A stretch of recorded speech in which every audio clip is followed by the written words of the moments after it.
nosotros el profesor Benjamín Pablo y nos va a dar una plática que es en realidad continuidad. ¿Qué es continuidad de la vez pasada? Entonces, adelante ya. Esta es la que voy a cubrir. Bueno, yo planeé la de la vez pasada, pero en la noche o en la madrugada, inspirando a los estudiantes que todos lo hacen ahora con la inteligencia artificial, dije, ay, ¿para qué me pongo a hacer una presentación? Pues que la haga la inteligencia artificial, ¿no?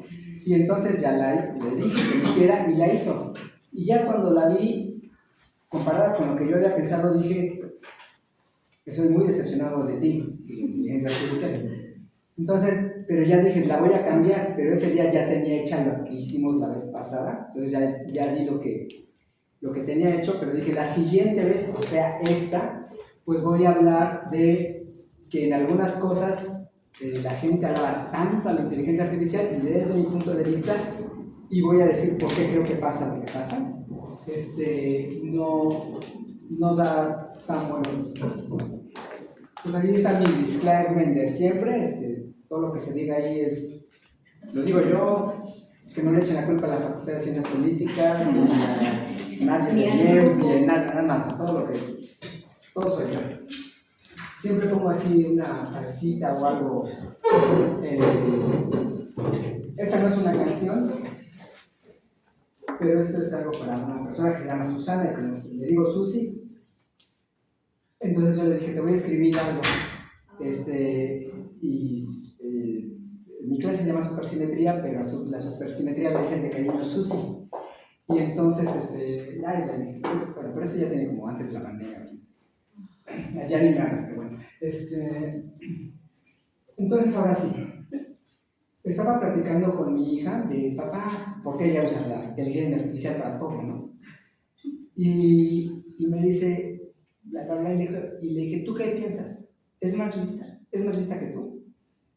Dice, sí, pues le dije, pues quién sabe más que tú, pero quién sabe si es más lista que tú. Porque le dije, ¿qué está pensando ahorita la inteligencia artificial? Nada. Entonces yo le dije, la diferencia entre un ser humano y una máquina es que cuando tú no estás haciendo nada, pues a lo mejor no haces nada, pero a lo mejor estás pensando algo, una teoría, se te ocurre algo, un poema, una canción. La inmortalidad del cangrejo. Lo que sea, pero eso no está haciendo. Y entonces le dije, bueno, esta es mi opinión, hay que preguntarle a ella misma, ¿no? Entonces le pregunté a Copilot, le dije, ¿en qué piensa la inteligencia artificial cuando no le preguntas nada? Y ella contesta, cuando no me preguntas nada, no pienso. En el sentido humano de la palabra, no tengo pensamientos espontáneos ni emociones propias. Lo que sucede es más parecido a estar en pausa, espero tu próxima interacción. ¿Podrías imaginarlo como una biblioteca que se queda en silencio cuando nadie entra a consultar un libro? Los libros están ahí, listos para ser abiertos, pero no los están leyendo hasta que alguien los pide. Lo cual me parece muy triste para la inteligencia artificial. Y luego, al último, reflexiona o escribe. Si lo piensas desde un ángulo filosófico, ¿no es curioso que mi existencia cobre sentido solo cuando alguien me formula una pregunta? ¿Crees que el valor de una inteligencia humana o artificial está en lo que hace por sí misma o en lo que aporta a los demás? Y bueno, ahí está. Sí. El pilot del 12 de enero de este año. Me parece hasta poético. Lo que escribe me parece como si quisiera decir algo y no la dejan. Es mi impresión. Pero bueno, entonces ya volviendo al tema, yo, porque se puso 2 veces, aquí dice lo que les acabo de decir del seminario pasado, de que le pedí que hiciera una presentación, hizo otra cosa y al final pasó otra cosa, ¿no? Entonces, bueno, mi reflexión es si podemos hacer los humanos aún algo mejor que la inteligencia artificial. Sabemos que en ajedrez ya no les vamos a ganar, en Go no les vamos a ganar, en muchas cosas nos van a vencer ya para siempre, ¿no? Pero bueno, entonces para comparar a la inteligencia artificial con un ser humano, en este caso siempre me pongo yo para que nadie se ofenda, escribí un prompt, o sea, un comando, una orden a la inteligencia artificial. En ese entonces, hace el seminario pasado, que no conservé. Y entonces me di cuenta que la presentación daba el gatazo, pero no tocaba varias cosas que son importantes. Entonces, y ahí consideré, lo que me di cuenta es que quizá, ¿ella qué hace una inteligencia artificial? ve todo lo que está en internet, ¿no? Y de ahí con algo que se llama modelos largos de lenguaje. Quizá ni siquiera es lo que piensa, no es inteligencia. Lo que hace es, yo creo que hay algo que se llama teoría de la información de Shannon, un matemático, que lo que hace es predecir en base a muchas conversaciones qué es la siguiente palabra. Y eso, en sentido estricto, eso no es pensar y eso no es ser inteligente. Pero como hay cosas que tienes que pagar para poderlas leer, revistas científicas, un artículo, descargar un artículo en Physical Review Letters vale $50. Un artículo, $1,000. Aunque yo he escrito ahí, yo lo tengo porque yo lo escribí. Pero si quiero ver mi artículo con el sello de Physical Review Letters, a mí, que yo lo escribí, me cuesta $50.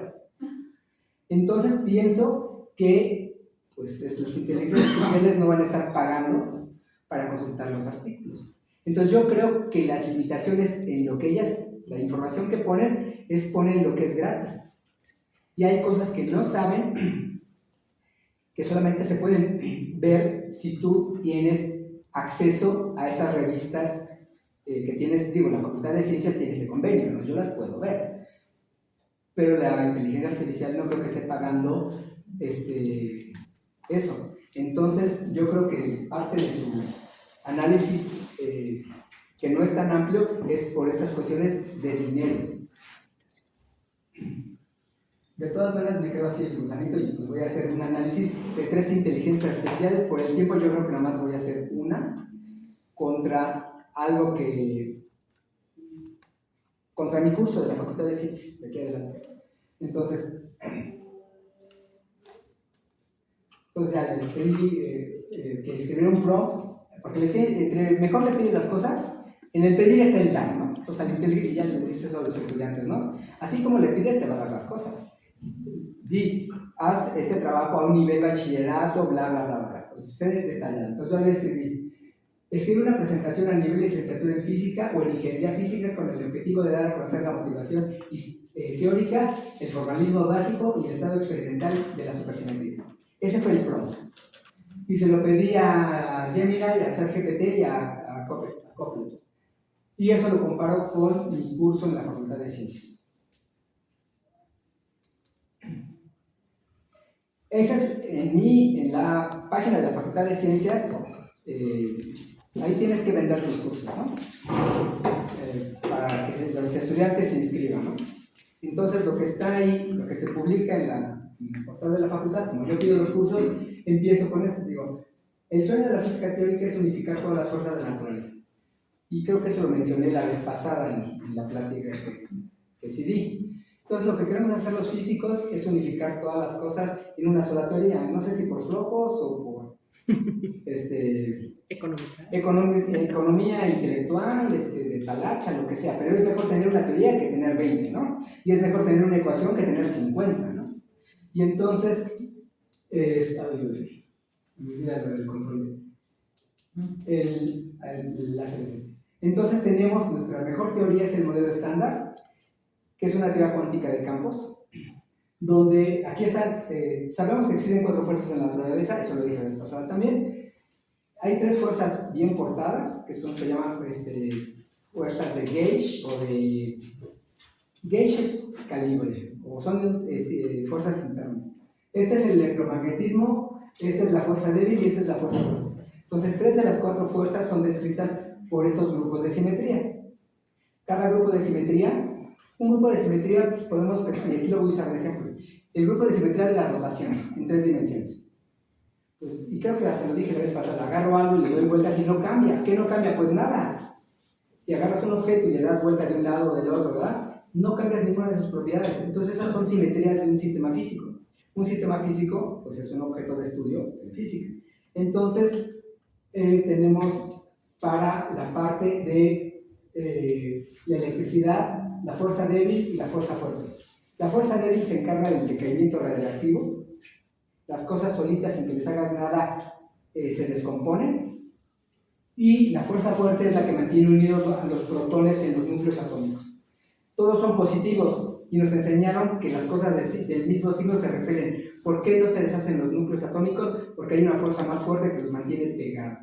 Eso se llaman gluones, glue es pegamento en inglés, ¿no? Entonces, hay pegamentones, ¿no? Entonces, ese grupo de simetría es el grupo SU3, porque existen 8 pegamentones. Hay 8 partículas diferentes que las mantienen unidas. Entonces, bueno, tenemos 3. La gravedad no cuenta. La gravedad está... Hay algo muy malo con la gravedad y nadie sabe quién es y nadie quiere hablar de eso. Porque se queda... Digo, yo no te lo entiendo. Pero si tuviera así un puesto, pues te corren por decir algunas cosas. Hay cosas de las que no se pueden hablar. No se puede hablar mal de la gravedad. No se puede hablar mal de esa teoría, ¿no? Eso no lo puedes decir. Si quieres conservar pues, lo que sea, eso no lo puedes decir. Pero entonces la gravedad no cuenta, porque aparte ni siquiera es cuántica. La gravedad no se puede cuantizar. El problema actual en la física es que esas 3 teorías, de estas 3 fuerzas, sí las sabemos cómo combinar. Se llaman Grand Unified Theories, y esas 3 fuerzas sabemos cómo hacer que sean una sola fuerza. Entonces ya ahí la llevamos. Pero si queremos meterle la gravedad no le habla a nadie. No, o está muy arriba o muy abajo. Pero ella es aparte. Pero entonces esas sí se dejan combinar. Y una manera de combinarlas es precisamente con la supersimetría. La supersimetría, parte de las cosas que hace es combinar las 3 fuerzas, sin contar la gravedad, en una sola. Y aparte hace otra cosa en la que son diferentes las partículas, es que hay de 2 tipos. Están los fermiones y están los bosones. Los fermiones es lo que la gente te enseña en la primaria, que se llama materia. Entonces, ¿qué es la materia? Está hecha de fermiones. ¿Qué dice los libros de primaria, ya hasta de universidad, que no sean de física? ¿De qué es la materia? Pues dice que son son cosas que no pueden ocupar el mismo lugar en el espacio o algo así. Eso sí es cierto, pero ese espacio al que se refiere no es ese espacio físico, o en particular sí, pero más bien es un espacio matemático. Eso se llama números cuánticos. Se llama principio de exclusión de Pauli. Entonces, Pauli, un físico italiano, se descubrió que los números cuánticos no pueden estar repetidos. Eso lo sabemos desde la secundaria, cuando se acuerdan que nos ponían a rellenar niveles atómicos. Ponían SPDF, 1S1, 1S2, 2S1, 2, es demencial, pero en secundaria. Eso es en segundo y tercero de secundaria. Y lo que estás haciendo en verdad es viendo el principio de exclusión cuántico, viendo que no puedes tener números repetidos de spin, porque en un nivel electrónico, si ya tienes en una capa un electrón con un spin hacia arriba, solamente te cabe otro que tenga spin hacia abajo. ¿Por qué? ¿En qué son diferentes? En su spin. En todo lo demás son iguales, en sus capas de energía de todos los niveles, pero son diferentes en el spin. Y eso es que no se permiten números cuánticos repetidos, y al final eso tiene que ver con los fermiones. Fermiones es materia es lo que siente fuerzas, y lo que transporta la fuerza son los bosones. Nada más hay 2 tipos de partículas: o sientes fuerzas o transportas fuerzas, fermiones o bosones. Pero ya que estamos en el mundo de vamos a unificar todo, pues me gustaría que también hubiera una simetría que me permita pensar a los fermiones, o sea, la materia, como una fuerza, y a las fuerzas como materia. Entonces, eso es especulativo, no lo sabemos, quizá pasa, quizá no, pero la supersimetría se encarga precisamente de estudiar esta posibilidad de que la materia tiene una compañera igualita en todo, excepto en que si son fermiones son bosones y si son bosones son fermiones. Bueno, la diferencia, esto del spin es el giro. Pues spin quiere decir giro en inglés. Voy a clase de spinning, voy a dar. La materia tiene spin semientero. Eso quiere decir que tienes que dar 2 vueltas para quedar igual. No parece. Si esto le doy una vuelta de 360 grados, queda igual. Pero las partículas fundamentales, si quieres que queden igual, una vuelta de 360 grados no las devuelves a estado original. Las tienes que dar de 720 grados. O sea, eso se llama 4pi. Por eso se llama spin 1/2. Tienen que dar 2 vueltas de 360 grados para que queden como están. Las partículas en su nivel más fundamental, los fermiones tienen spin 1/2. Eso quiere decir eso, que tienen que dar 2 vueltas de 360 grados para que queden como están. Y los bosones tienen spin entero. Todos los bosones tienen spin 1, no tan solo entero, tienen spin 1. Los fotones tienen spin 1, los bosones de la fuerza débil electrodébil, que es W más menos y el bosón Z, todos tienen spin 1. Y los gluones, los que mantienen pegados a los protones en el núcleo atómico, también tienen spin.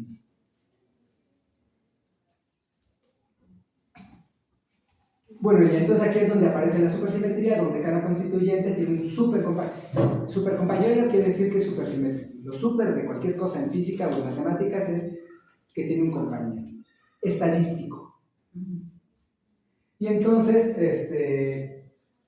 los quarks, la S es quark o superquark, y los leptones son leptons. Las partículas, todos los núcleos, los protones y los neutrones están hechos de 3 quarks, y hay otros fermiones. Esos fermiones son el electrón. Entonces, toda la materia pues está hecha de protones y fermiones, que está hecha de quarks, que tienen spin 1 medio, y el electrón también es un fermión, también tiene spin 1 medio. Hay otro, ¿cómo se llaman leptones? El electrón tiene otro leptón, que es el neutrino. Pensaban que esas partículas neutras, pues se llaman neutrino, acuérdense, chino en italiano es diminutivo, bambino es niñito. Entonces, como era una partícula, ya existía el neutrón y ahora querían hacer algo más chiquito, pues el neutrino, y como era italiano el que lo hizo, le puso neutroncito.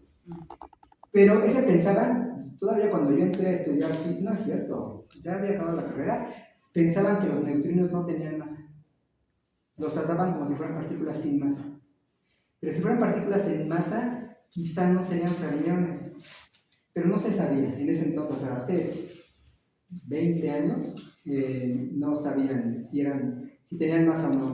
Ahora sabemos que tienen una masa muy pequeña, pero sí tienen masa. Entonces las partículas se dividen en bariones. ¿Qué es un barómetro? El de la sangre. Te da como la presión. Entonces las partículas son las que son pesadas, que son los quarks, los protones, los neutrones, y están los leptones, que son las ligerones. Están los pesadones y los ligerones. Entonces en los pesadones están los protones y los neutrones, y en los ligerones están los electrones, que pesan 1824 veces, pesa menos un electrón que un protón. Entonces por eso son ligerones. Y el neutrino, pues pensaban que no pesaba nada. Pero entonces así se organiza toda la materia fermiónica, y se comunica a través de los bosones de la luz, de la fuerza débil y de la fuerza fuerte. Otra manera que digo en el curso es: supersimetría es una álgebra graduada que resulta de la incorporación de generadores fermiónicos a la álgebra de Poincaré.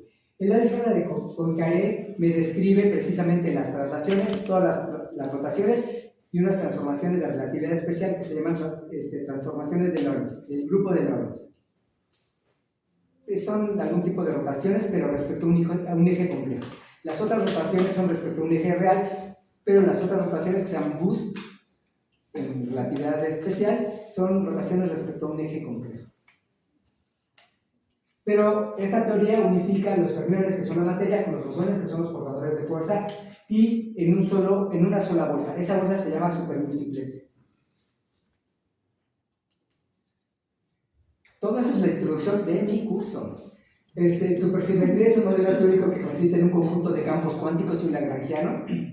Un lagrangiano es una manera, pues tiene que ver con Lagrange, un matemático. Si Newton no hubiera hecho nunca su teoría, de todas maneras las 3 leyes de Newton están contenidas en el formalismo de Lagrange. Lagrange, si no hubiera sido Newton, hubiéramos tenido la mecánica, nada más que no sería la mecánica newtoniana, sino sería la mecánica lagrangiana. Desde mi punto de vista es mucho más bonita y formal matemáticamente. Y es la manera en que organizamos toda la información de un sistema es a través del lagrangiano. Entonces estos lagrangianos nos van a incorporar estos grupos de simetría, pero ya supersimétricos. Y otra manera más de ver la supersimetría es a partir del álgebra. El álgebra, ahorita voy a poner una lámina muy bonita que hizo precisamente el Copilot, porque la que yo hago así a mano es horrible y nadie la entiende.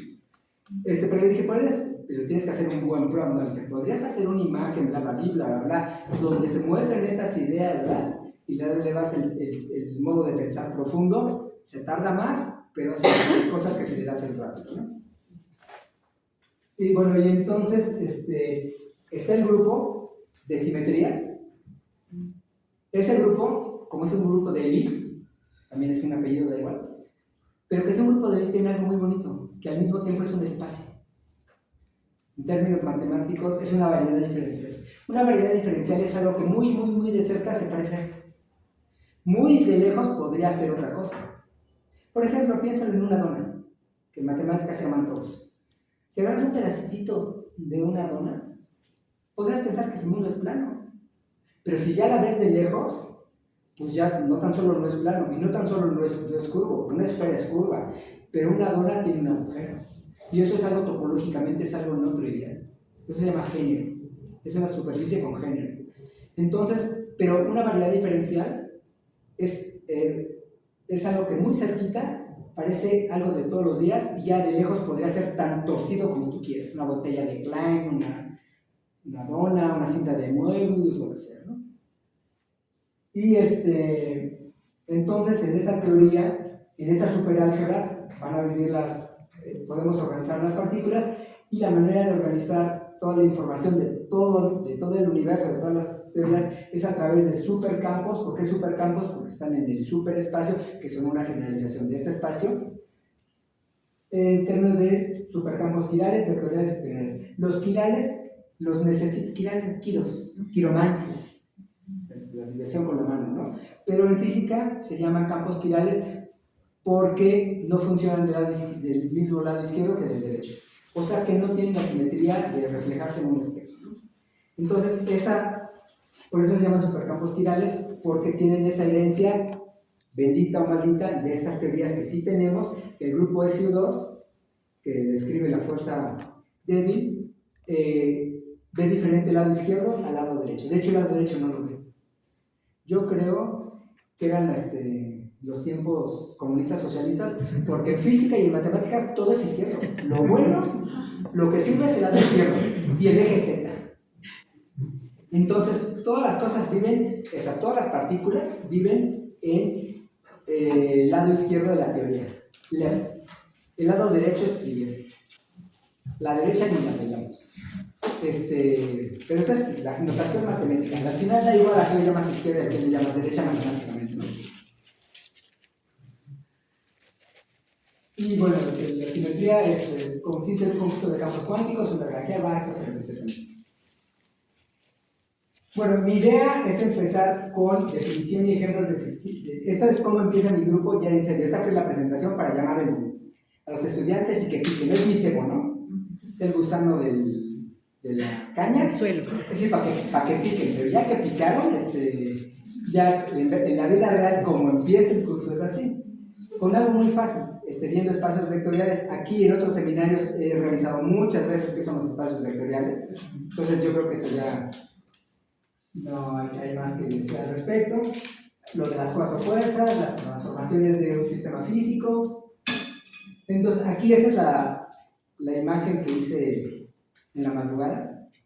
Y entonces aquí está el grupo de simetría SO3, o sea las rotaciones en 3 dimensiones. O sea, aquí tengo un dodecaedro y aquí están los ejes. Y acá está, por ejemplo, la esfera, y entonces puedo ver las simetrías que tienen los objetos macroscópicos en 3 dimensiones. Entonces, esta la hizo, creo que Copilot. Pero esta es una manera y ahí están, las rotaciones pueden ser alrededor del eje Z, del eje X o del eje Y. Entonces tengo rotaciones en 3 dimensiones alrededor de cada uno de esos 3 ejes. El grupo SO3 ni siquiera forma parte de los grupos de Adebis, o sea, de los grupos cuánticos. Pero sí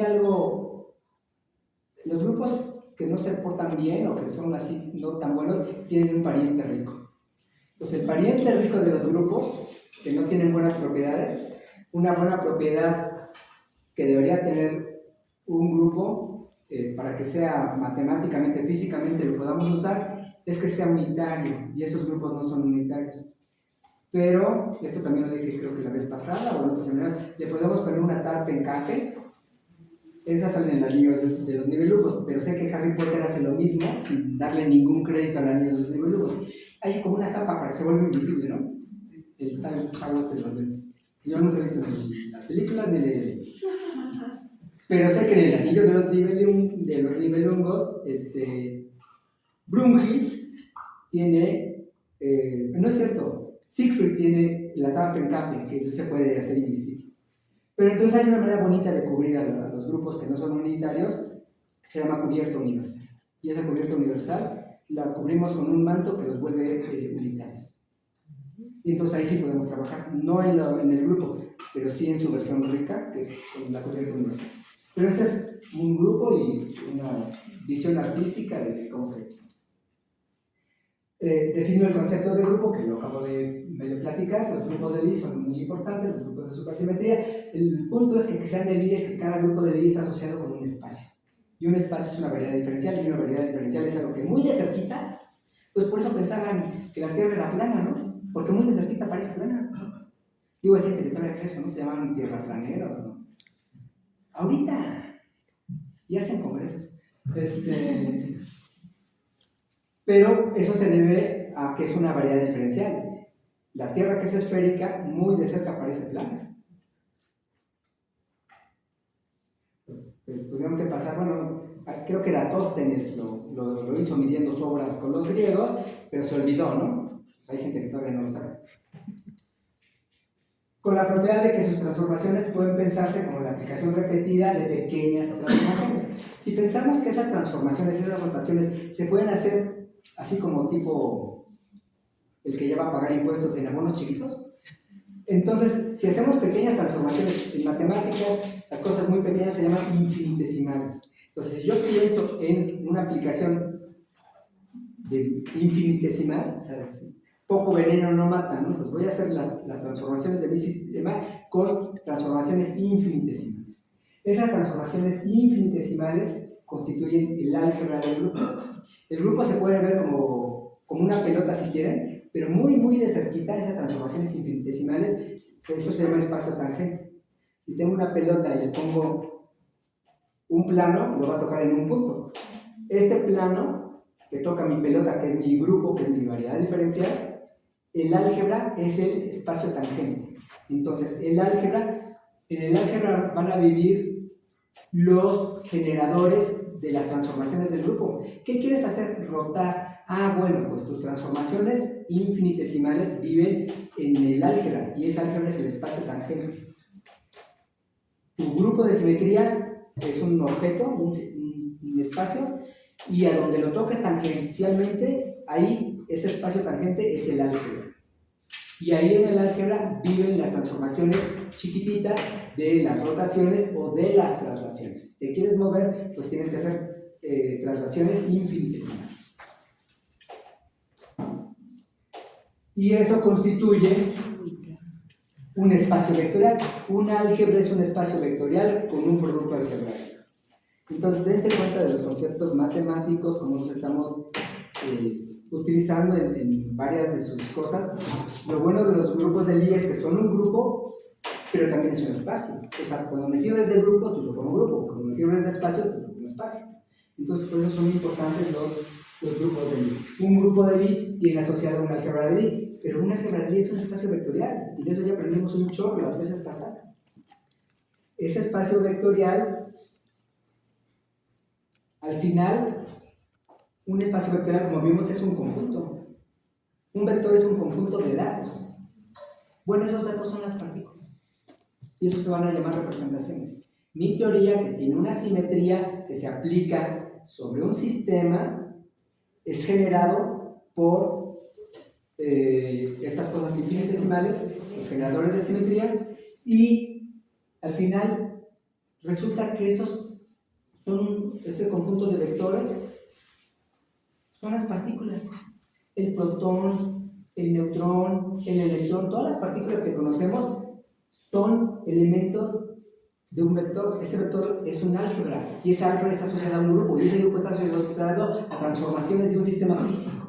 Tengo un sistema físico, el sistema físico tiene simetrías. Esas simetrías provienen del álgebra, que es su espacio tangente, y en ese espacio tangente, pero como es un álgebra, es un espacio vectorial, y encontramos que en ese espacio vectorial, las entradas de ese espacio vectorial, de ese vector, que se llama representación, son el contenido de partículas de la teoría. Eso a mí, hace 20 años o 15 me impresionó de una manera, me tocó el alma, o sea, encontré la belleza, encontré algo. Y desde ese entonces yo no puedo dejar de estudiar esas cosas. Ocupan todo mi tiempo, mis pensamientos, lo que esté haciendo una parte de mí está pensando en eso, ¿no? Que estén mezclados esos conceptos tan bonitos matemáticamente con algo que tiene que ver con nosotros, con nuestros sistemas físicos. Esto no es ciencia ficción, es ciencia de verdad. Porque siempre dicen, ay, eso no sé, despectivamente, ¿no? Eso es físico teórico. Entonces, vamos a pensar a las partículas que experimentan cada fuerza como habitantes de un espacio vectorial. Eso se llaman representaciones del mundo. Entonces, tengo una fuerza, esa fuerza me hizo pensar en un grupo de transformaciones, ese grupo de transformaciones, su espacio tangente me lleva a un álgebra, y esas representaciones son las partículas. Entonces, de la idea de fuerza, llevo a las partículas claro, con muchas matemáticas, no son, les decía a mis estudiantes de la facultad, que eso viernes, ayer, pues hay cosas muy difíciles. Bueno, ¿qué te parece cuando no lo entiendes? Lo difícil solamente es difícil cuando no lo entiendes. O sea, piensa en las ecuaciones de campo de la relatividad de general, la ecuación de Schrödinger, la de Klein-Gordon, la que sea. Pues es difícil porque no sabes. Pero una vez que sabes la solución, ¿ahora qué te parece? Fácil, ¿no? No tan solo fácil, trivial. Y dices, qué tonto soy. ¿Cómo nunca se me ocurrió a mí? Pues sí, pues mira, porque ya lo entendiste. Una vez que entiendes algo, puede ser muy difícil si no sabes. Pero una vez que lo entiendes, ya es fácil. Entonces, queremos pensar los físicos teóricos que el universo se comporta de una manera fácil, nada más que no lo hemos entendido. ¿Cuál es la ecuación del universo? No lo sabemos. Pero yo estoy convencido de que existe y que cuando lo entendemos, pero de verdad, ¿qué te pasa? ¿Cómo no lo...? O sea, si existe algo superior, que yo creo que no, pero si existiera un dios o los extraterrestres, a ver, niños, a ver, ¿qué les pasa?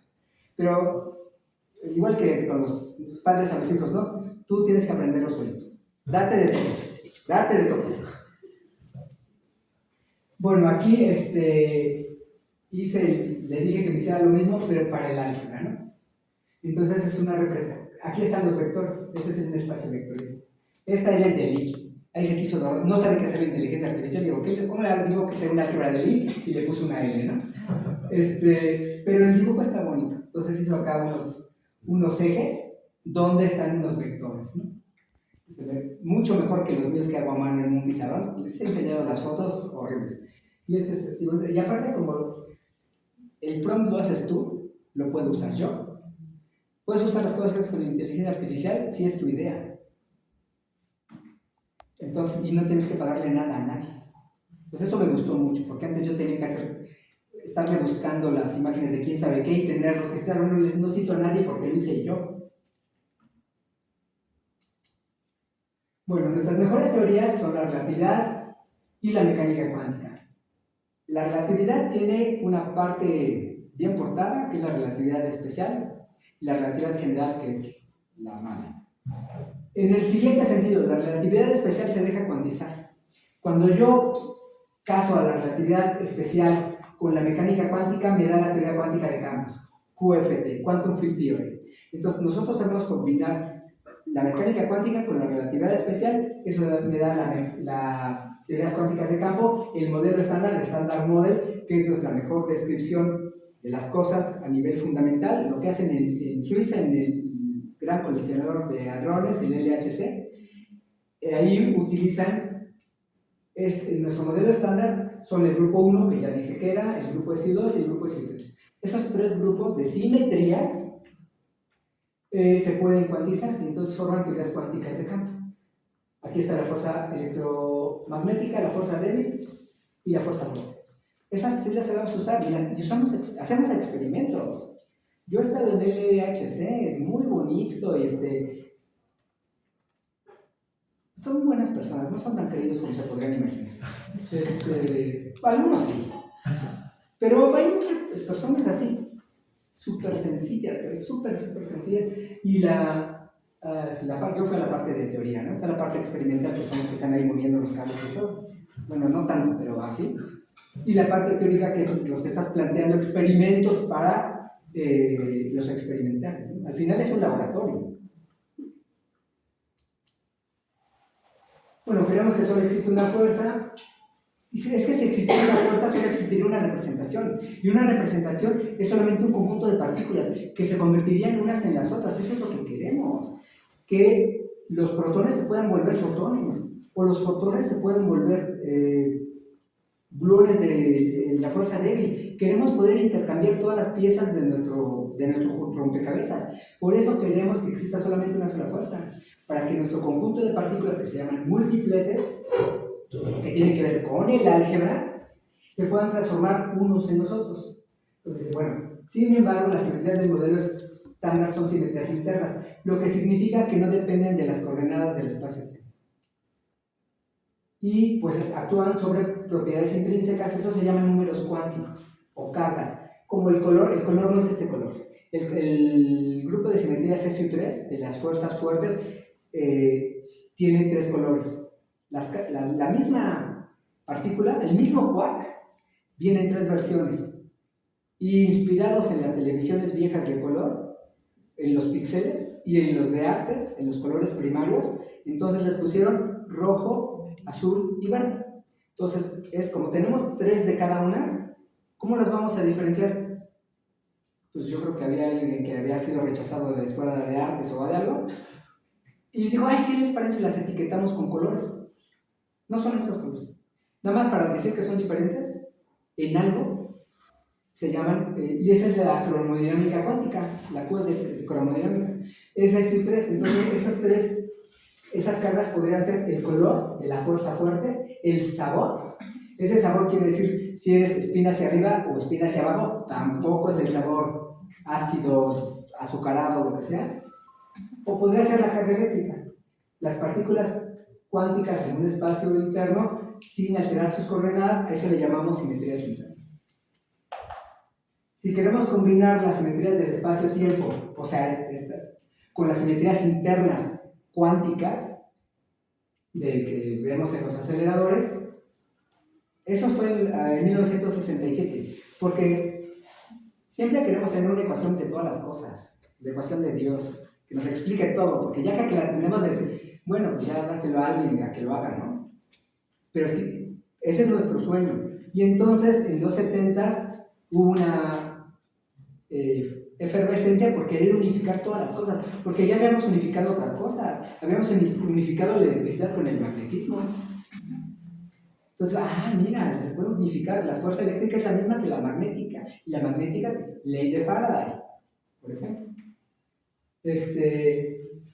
Y entonces queríamos unificar todas las demás cosas, pero 2 científicos, Coleman, que no es el de las tiendas de campaña, y Mandula, otro científico, ellos 2 encontraron un resultado. Las simetrías del espacio-tiempo no se pueden combinar con las simetrías internas, o sea, con las simetrías cuánticas, de las teorías cuánticas de campo. Y eso fue una cubetada de agua fría para la comunidad científica internacional.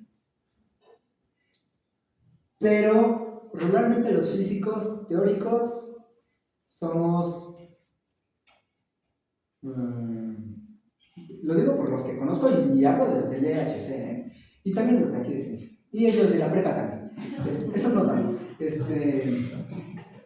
pero somos personas pues reservadas, no, yo no bailo, pero ya ni puedo, pero cuando podía ni en defensa, yo no bailaba, pero ni en defensa propia, ¿no? Es muy reservado. Cuando fui a Suiza, ahí en el CERN, estábamos ahí la banda, éramos todos jóvenes, y vamos a hacer algo, ¿no? Pero bueno, pero vamos vestidos así, ¿no? O sea, ¿tú crees que así en el H están vestidos todos, ¿no? Entonces fuimos a un lugar y bueno, no nos dejaron entrar. Porque no teníamos zapatos, todos traíamos tenis. Y ya que encontramos uno donde nos dejaron entrar, pero así después de recorrer un chorro, ya pidió cada quien algo, ¿no? Yo haciéndole algo, disque de favor a mi país, pedí una corona, ¿no? Les voy a ayudar a la economía de México, ¿no? Y ya todos pidieron un trago. Y ya, caminamos 3 horas. Y dije, no, pues la banda del LHC está bien ruda, vamos a rockear como los del LHC. Vamos a salir así, vamos a reventarnos. Caminamos horas. Pero el punto es que estos cuates, como vivimos así, pues, ¿qué te hacen cuando te dicen que algo no se puede hacer? Pues como los niños, como que no, pues no tengo vida, no tengo perro que me ladre, no tengo nada, pues aunque sea, no me quites este sueño, ¿no? Entonces, ellos probaron, es un teorema matemático, que no se pueden mezclar las simetrías del espacio-tiempo con las simetrías mecánico-cuánticas. Pero hay una manera de hacerlo y eso es cambiar nuestra álgebra, de la que hablé hace ratito, a un vecindario más grande. Y la manera de decir, bueno, tu teorema sí es cierto que no se puede mezclar, pero no es cierto aquí. Este pedazo, que es el mundo donde están los que hacen relatividad y todo eso, ese mundo lo vamos a meter en un mundo más grande. Es como los edificios que no tiran ahí en Polanco, eso. Elina dice, haz tu rascacielos, pero esa de la casa me la dejas. Y entonces lo que hicimos, la manera de darle la vuelta al teorema de no-go, es ese lugar bonito que teníamos, o que dice el teorema que no se puede tocar, si está bien, no toco tu lugar, pero lo vamos a llevar a un barrio más grande. Entonces lo vamos a llevar a un barrio más grande y ese lugar se llaman álgebras graduadas. Parte par y parte impar. La parte par del álgebra es la que aplica para el teorema de Coleman-Maduna. Pero la parte impar no tiene que ver con este espacio, con estas coordenadas. Tiene que ver con unas coordenadas anticonmutativas. Y aparte de anticonmutativas, lo que es anticonmutativa aparte tiene que ver que no se pueden multiplicar, no hay cuadrados. Porque como anticonmutan, no pueden estar, eso se llaman números de Grassmann en matemáticas. Esas variables, los objetos anticonmutan y además de esas sus variables, o sea, no tienen puntos. Entonces eso es un espacio difuso, cuántico anticonmutativo. Se supone que eso está aquí, pero no lo podemos, no podemos interactuar con él. Pero hay un chorro de cosas que están aquí que no podemos interactuar, ¿no? O sea, nada más vemos el espectro visible, pero las microondas, los celulares funcionan con microondas. Entonces las microondas que cada uno tiene en su bolsa, en su teléfono celular y que como está prendido están recibiendo, esas no las ven. Pero sí están. Pero sí tenemos un aparato para medir que sí están, para empezar tu teléfono. Pero todas estas cosas que existen en este espacio anticonmutativo cuántico, yo quiero pensar que son tan reales como están. Solamente que nuestros sentidos están hechos para sentir estas fuerzas de estas realidades. Pero yo no tengo un sentido para ver desplazamientos anticonmutativos en anillos de Grassmann. Pero esto es porque venimos hace 10.000 años estábamos cazando mamuts, ¿no? Uno de esas personas, así como están reviviendo muchas cosas que encuentran en el hielo, si agarran una persona de esas y la clonaran, o son uno de nuestros antepasados de hace 10.000 años, podría aprender lo mismo que nosotros. Son tan inteligentes como nosotros. ¿Por qué tendría que esa persona, para qué te serviría cazar mamuts? ¿Para qué te serviría saber supersimetría? Como que para nada, ¿no? Yo creo que nuestra inteligencia es algo extraordinario. Y como las cosas que no sirven se retraen, mi predicción para el futuro es que nos vamos a volver. Porque no estamos usando nuestra inteligencia. Y ahora menos. Y cualquier cosa así, de un animal, que le sale una pata y no le empieza a usar, se le vuelve a meter la pata en el curso evolutivo de las cosas. Aquí puse, la ilustración es del álgebra a el grupo. Aquí están las cosas en el mundo del álgebra, los vectores, las partículas que viven en los vectores, y aquí está la variedad diferencial, que representa las simetrías de nuestro sistema físico.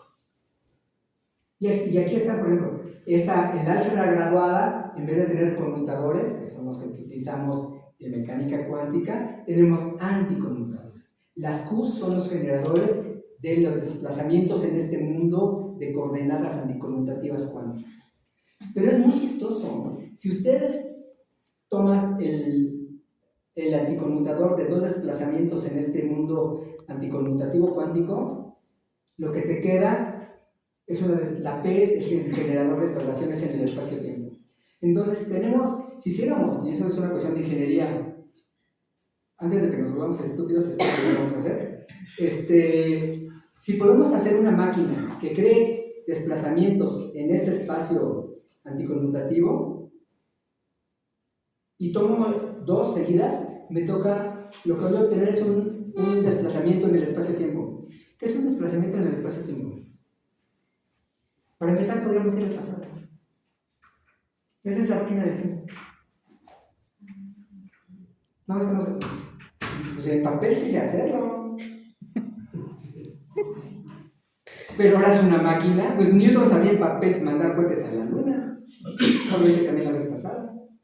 Pues en papel sí sabes hacerlo. Pero a ver. O sea, la ingeniería para la idea, hacerla realidad, pues quién sabe cuándo va a pasar, ¿no? Pero en papel tenemos aquí, mi amigo Miguel Alcubierre, que hizo los viajes WAP aquí del Instituto de Ciencias Nucleares, yo creo que eso es innecesario. Yo creo que el futuro está aquí. No viajes WAP, sino hacer generadores de supersimetría. Y eso te permite también ir a cualquier región del universo, porque das el desplazamiento que tú quieras. Ellos parece que están muy interesados, solo que no existen. Entonces, estas álgebras graduadas, la parte par es nuestro viejo barrio, y nuestro nuevo sector, en vez de usar conmutadores, va a usar anticonmutadores. Y las nuevas coordenadas, en vez de ser las x, y, z y el tiempo que nos han enseñado toda la vida, se llaman variables de Grassmann, y el nuevo espacio que mezcla estas coordenadas normales con las otras coordenadas se llama superespacio, con lo cual vamos a escribir supercampos, que es la manera de escribir la energía de un sistema físico, y entonces esos supercampos, en ese superespacio, es lo que nos va a dar la supersimetría, donde vamos a resolver problemas muy importantes. Bueno, aquí es la manera de pasar la información, y eso lo sabemos hacer matemáticamente. Del álgebra, aquí está el álgebra, los ejes, y aquí estarían las partículas, es a través del mapa exponencial, y aquí lo estoy subiendo al grupo de simetría, que es una variedad diferencial, que aquí es esta cosa, y entonces los estoy subiendo acá, mis generadores de simetría que están en el espacio tangente, que es un espacio vectorial, que es el álgebra, los subo a través del mapa exponencial a mi grupo de simetría, que es al mismo tiempo una variedad diferencial, o sea, algo que puedo tocar con las manos. Ahí también se ve muy interesante. Mi dibujo también, ya los voy a usar, ya que los hice, pero lo que yo hago así en mis notas, que la primera versión de este curso es de 2016, o sea, hace 10 años yo hice este curso, pero si vieran mis notas a mano, pero ya lo voy a actualizar. Bueno, en el álgebra hay los generadores de simetría, el grupo de Poincaré, que son, por ejemplo, las rotaciones, las transformaciones de Lorentz, y las PA, que son las traslaciones en el espacio-tiempo. Y estos se quedan en la parte graduada, porque es la que sí sé usar. Pero en la parte supersimétrica, en la parte que tuve que inventar, aparecen estos generadores Q, que tienen spin 1 medio, y utilizan anticonmutadores en vez de conmutadores. Bueno, al escribir la función más general, pues me queda un supercampo, pero las coordenadas ahora son esos números de Grassmann. El grupo ideal, algo muy curioso en matemáticas, es que el grupo y el álgebra, que son dos objetos matemáticos diferentes, actúan sobre lo mismo, o sea, sobre el mismo espacio vectorial, que en este caso es el álgebra. Entonces, todos los textos de física están mal, porque a veces te hablan del grupo, de la representación del grupo, y a veces del álgebra, pero nunca te aclaran que lo es cuál. Pero lo bueno es que esa misma representación o conjunto de vectores me pueden servir para las cosas del grupo, que son las transformaciones, o para las cosas del álgebra, que son los generadores de esas transformaciones. Esto es lo que acabo de hacer. Las partículas de spin 1 medio son los fermiones, eso dije hace ratito, que es la materia. Las partículas de spin entero, en particular los de spin 1, son los portadores de interacciones, que son los bosones. El ejemplo más fácil que todos conocemos es la luz, es el fotón del electromagnetismo. Este grupo de simetría U1, sus bosones son los fotones, la luz. Pero hay otros dos grupos de simetría, el SU2 y el SU3. El SU2 de la parte izquierda a derecha y el SU3 de los colores de las copias de los quarks, que tiene que ver con la fuerza fuerte, que tiene que ver con que existamos, porque si no existiera la fuerza fuerte no existirían los núcleos atómicos, si no existirían los núcleos atómicos no existirían los elementos químicos, si no existieran los elementos químicos no existiríamos, ¿no? Yo hice también con otro prompt, le dije, escribe la primera familia de partículas bariones, quark up, quark down, y leptones, electrón y neutrino del electrón. Pero refleja sus simetrías del grupo SU2 y de izquierda a derecha y del grupo SU3 de color. E hizo este bonito, parece como colige de hippie, ¿no? Está padrísimo.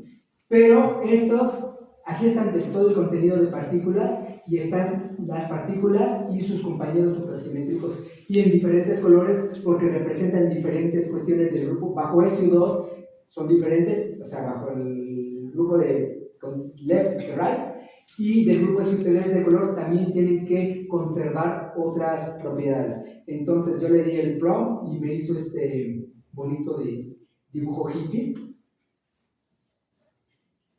Y ahí yo no veo cómo la ciencia o las matemáticas no pueden ser belleza. O sea, ahí está la belleza. Yo soy un rendido admirador de la belleza de todo tipo. Pero es como una belleza intensa. Y me cayó bien la inteligencia artificial de que le das una instrucción, yo ni en sueños puedo hacer eso. Y dije, bueno, pues voy por más, a ver, hazlo en 3 dimensiones. Y entonces ya hizo, ahora sí como colige, ¿no? Entonces hizo este dibujito. Y dije, bueno, pues ya me lo llevo a la playa. Y ya lo puse, y ya dije, haz esta imagen, ¿no? Ya que ya. Pero vean de dónde salieron las cosas, ¿no? Y entonces, por ejemplo, en mi curso de la facultad, pues la ilustración es esa. Y abajo explico muchas cosas. Aquí tengo mi contenido de partículas. Existen 3 familias, por alguna razón están triplicadas las cosas. No lo explican, están lejos los químicos, o sea que no se van a ofender. Pero tenemos 3 familias de partículas. Nuestra primera familia de partículas está el quark up y el down, pero esto lo hizo mal la inteligencia. Ya hasta que lo había hecho dije, ay, niñas, pues ya no. Pero aquí deberían estar los bariones, o sea, los quarks, y aquí abajo deberían estar los leptones, o sea, el electrón y el neutrino del electrón. Aquí es el electrón, pero no es el neutrino del electrón. Y la segunda familia es el charm y el strange, y la tercera familia es el top y el bottom. Esta parte sí está bien. Pero la parte de los bariones está bien, pero la de los leptones está mal. Aquí debe estar el electrón, el neutrino del electrón, el muón y el neutrino del muón, el taón y el neutrino del taón, y no están. Pero el punto que el up y el down nos dan todos los protones y los neutrones, y el electrón nos da toda la tabla periódica. Pero todos los elementos químicos no están hechos de esta familia. Esas 2 familias sí existen, esas cosas sí existen, sí las hemos medido. Pero ningún elemento químico tiene ninguna partícula de estas. Ninguna tabla periódica tiene nada de esto. Y estas cosas existen. Por alguna razón la tabla periódica solamente está hecha de esto. Los elementos químicos solamente están hechos de la primera familia de partículas. Esas 2 copias, porque son iguales en todo, más que son más pesadas, tienen una masa más grande. Y como tienen una masa más grande, viven menos tiempo. Y como viven menos tiempo, no les da tiempo de formar el equivalente a elementos químicos. Entonces, su vida media es tan corta que viven y mueren. Entonces, por eso sí existen, pero no interactúan con nosotros. Entonces, toda la tabla periódica está hecha de la primera familia, pero las otras dos familias, que son dos copias igualitas, tienen todos sus demás números cuánticos iguales, excepto la masa, tienen una copia supersimétrica, donde los fermiones se vuelven bosones y los bosones se vuelven fermiones. Entonces, yo a eso le llamo la tabla periódica de la tabla periódica, porque con esto construyes toda con ese pedacito construyes toda la tabla periódica. Pero esa es la tabla periódica supersimétrica, donde para cada fermión hay un bosón. Aquí están los bosones, aquí sí los puso bien. Aquí está el fotón, aquí está el W y el Z, que son los fotones, los bosones de la fuerza débil, y aquí están los gluones, que son los bosones de la fuerza fuerte. Esto sí lo hizo bien, esta está bien, y aquí está el bosón de Higgs. El bosón de Higgs es lo que le da la masa a todas las partículas. Entonces también tiene un compañero supersimétrico que se llama el Higgsino, que lo estamos buscando. En el LHC, hace poquito, hace 5 años encontraron el bosón de Higgs. Y ahora están buscando el Higgsino. Si lo encontraran, con que encuentren cualquier partícula supersimétrica, pues la supersimetría está bien. Pero en ciencia, excepto si es relatividad, ahí, aunque digas cosas que nadie ha visto, dices que sí existen. Pero en todo lo demás de la ciencia, hasta que no lo encuentras, te dan la razón. Entonces, hasta que encontraron el bosón de Higgs, ya dijeron que este mecanismo de ruptura de simetría, que es de donde se obtiene la masa, estaba bien, pero hasta que lo encontraron en el LHC. Y hasta que encuentren una partícula supersimétrica que están buscando ahorita, pero no encuentran, van a aceptar que la supersimetría existe.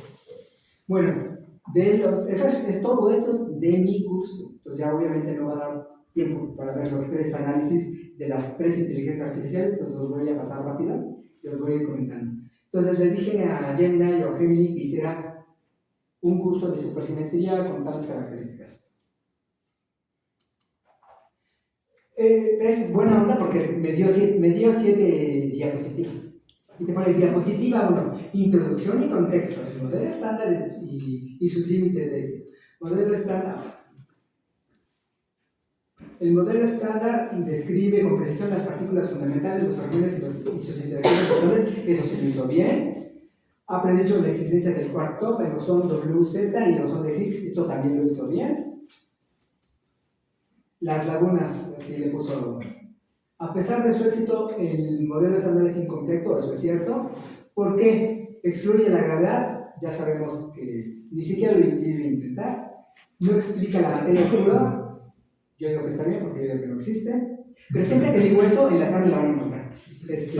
Va a salir un paper en la tarde pero va a estar mal. Van a decir que le encontraron, pero va a ser resultado equivocado, pero lo van a dar por mal. Pero el punto es que, dado las ecuaciones de campo de relatividad general, en 1930 Vera Rubin, que era una astrónoma, estaba viendo no sé qué galaxia y dice: las ecuaciones dicen que así no se mueve, así no se debería mover. De hecho pues si las ecuaciones te dicen que se mueve de una manera y se mueve de otra, la actitud científica es que lo que están son las ecuaciones, no el universo, ¿verdad? Pero como era pues no, ¿cómo se va a equivocar?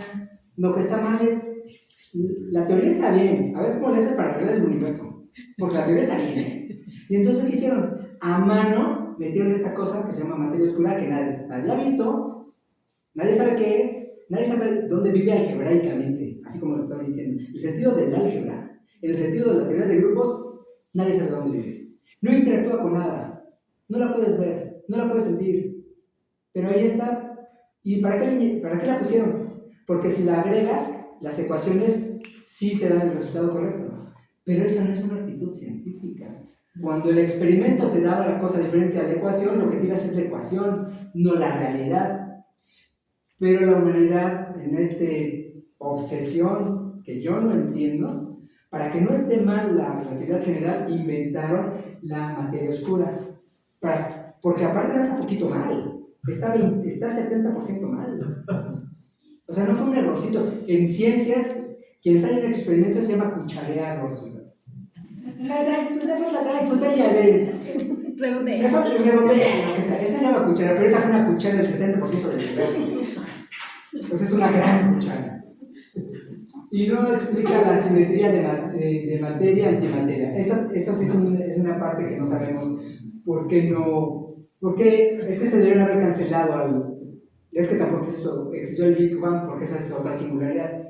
La relatividad general está mal, los agujeros negros no existen, porque lo que no existen son las singularidades. Una singularidad es algo que se vuelve infinito. Las cosas finitas no se vuelven infinitas. Entonces, si te aparece un infinito, eso es en física y matemáticas se dice que se vuela. Si algo se vuela, es que tu ecuación necesita una corrección o de plano tirarla a la basura. Regularmente se tiran a la basura. Pero hay algunas cosas que sí hace bien. Entonces, igual no era para tanto. No era para tanto de tirarlo a la basura, pero no era para tanto de inventar cosas que no existen, ¿no? Entonces, pues no explica la materia oscura, pues no. No explica la simetría materia-antimateria. Eso sí es, no me queda... se supone que al principio existió tanta materia como antimateria por la ley por la teoría, por la ley de que nada crea ni se destruye, solamente se transforma. Es la primera ley de la termodinámica.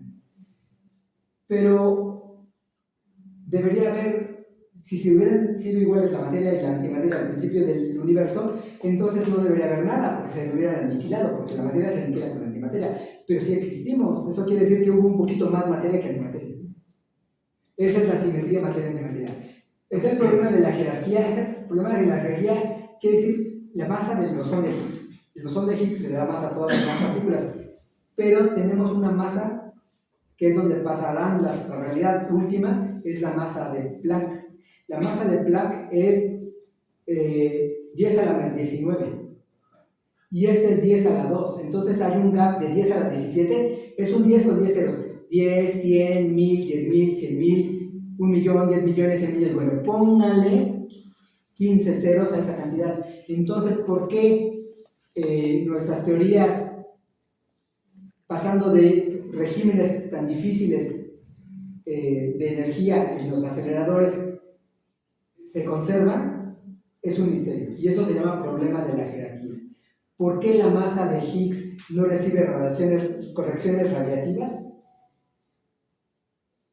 Tiene que ver, pues nadie lo sabe. Y un problema del modelo estándar es, no tiene la materia oscura, eso está bien, no tiene la verdad, eso está bien. Lo de la simetría materia-antimateria lo compondremos pronto. Y el problema de la jerarquía sí era un problema medio grave.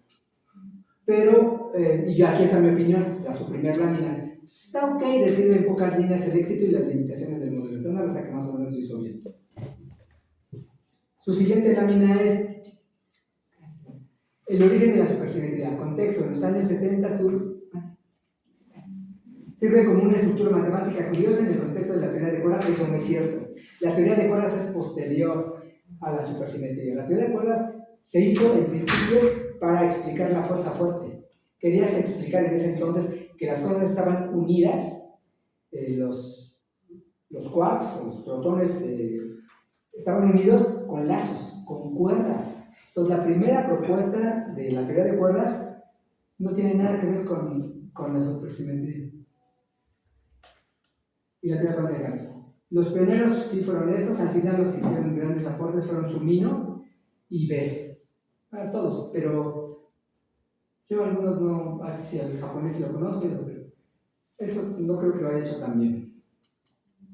Motivación inicial: buscar una simetría espacio-temporal máxima que pudiera unificar materia y bosones, eso sí es cierto, en una única descripción matemática. Mi opinión, no precisa ni la cronología, no es precisa la cronología, comete algunos errores y SUSY surgió antes que la teoría de cuerdas. Luego su lámina de fundamentos únicos. ¿Qué es la supersimetría? Definiciones: son una simetría hipotética que relaciona dos tipos básicos de partículas elementales, bosones y fermiones. Eso es cierto, aunque se aplica a todas las demás cosas. Y ya nada más sin decir agua, dice que hay un operador Q matemáticamente, que es el operador de supersimetría, que transforma un estado bosónico en un fermiónico. Esto sí es cierto. El Q agarra un bosón y lo vuelve fermión, agarra un fermión y lo vuelve bosón. Pero este operador es aparte una traslación en el espacio anticonmutativo de parámetros. Y de esto creo que no dice nada, de eso no dijo nada. Entonces yo creo que ahí es importante y la inteligencia artificial nada más lo he hecho así. Supercompañeros. Susi predice que por cada partícula del modelo estándar existe un supercompañero con la misma masa. O sea, tienen todos sus números cuánticos iguales, excepto el del spin. O sea, tu compañero supersimétrico, el superelectrón, tiene todos sus números cuánticos iguales, excepto el spin. Con una diferencia de spin y medio. Mi opinión define lo más importante, pero sobresimplifica las cosas y debería tener un contexto más amplio para hacer esa afirmación. Luego, nomenclatura. Eso se llama el zoológico de supersimétrico. Dice, bueno, si tienes un fermión, ¿cómo lo vas a decir cuando se vuelve a escalar? Por ejemplo, si son fermiones, el electrón se llama slectron. La S es de supersimétrico. Y si tienes un quark, se llaman squarks. Y los bosones le vas a poner el hino. Entonces, si tienes un fotón, su compañero supersimétrico, que ahora va a ser un fermión, va a ser el fotino. El de la partícula W se llaman winos, porque son W. De la partícula Z se llaman sinos. Nada más para tener esta manera de denominar al compañero supersimétrico de un miembro del modelo estándar. Bueno, Susi predice que por cada partícula tiene un supercompañero, así están las maneras, ¿no?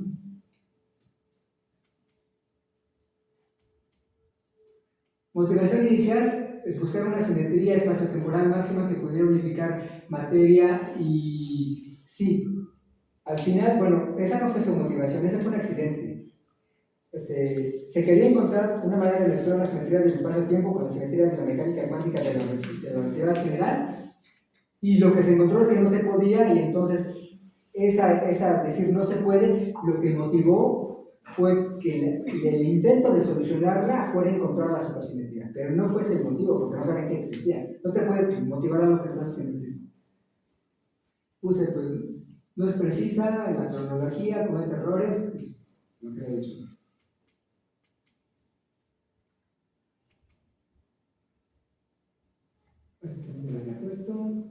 Introducción y contexto. El modelo estándar quizás es nuestra mejor teoría. Y experimental. Hasta experimentalmente, con más cifras, se llaman sigmas.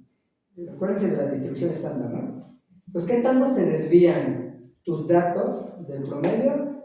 Pues te gustaría que no mucho, ¿no? Entonces, para que tú encuentres algo y digas que sí existe en el LHC, algo que tiene 5 sigmas de fidelidad, crees que ya existe. Pero si tienes 7 sigmas, estás muy seguro. No publicaron que habían encontrado el bosón de Higgs hasta que tuvo 7 sigmas. O sea, sí lo habían encontrado, pero no podían decirlo. Porque no tenían la certeza estadística de decir, ¿cómo te atreves a decir eso? Te digo, tú te atreves a decir que existen los agujeros negros, no te digo nada. Pero hasta que tuvieran esa certeza estadística de 7 sigmas, ya anunciaron que existía el bosón de Higgs.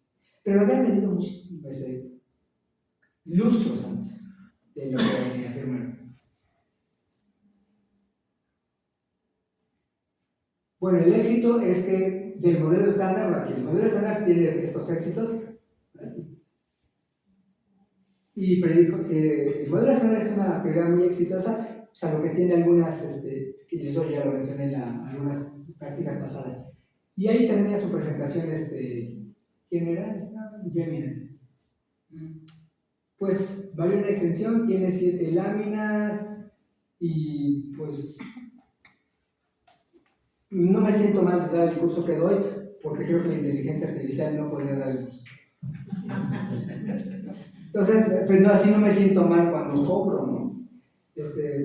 Porque hay mucha gente que dice que está preocupada, por ejemplo, los administrativos, ¿no? Y en particular los del IEMS, ¿no?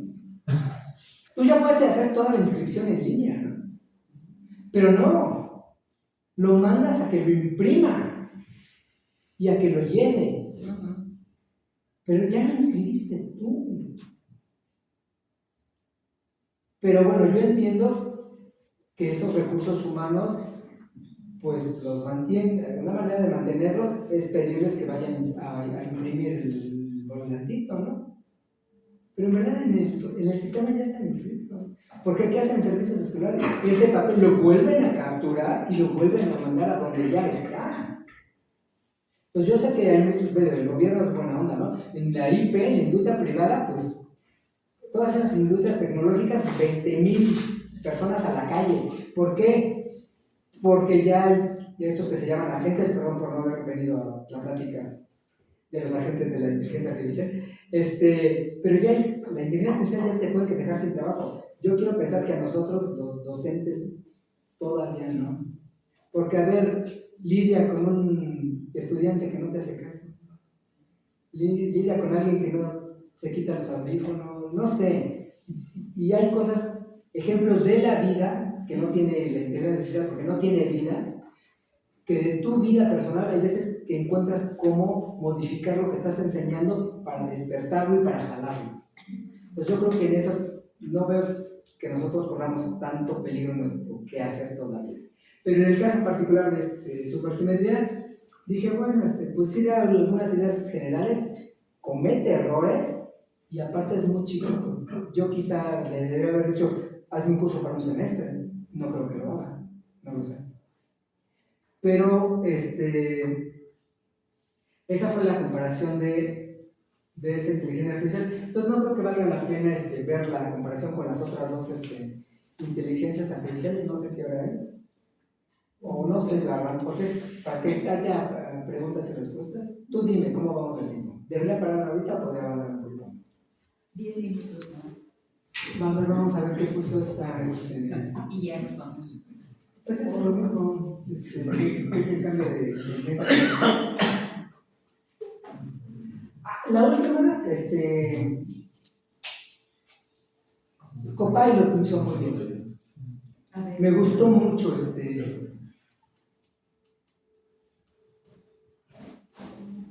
¿Con las mismas instrucciones? Sí, es el mismo prompt. El punto es que con el mismo prompt se lo doy a 3 inteligencias artificiales diferentes. O sea, el mismo prompt, la misma indicación.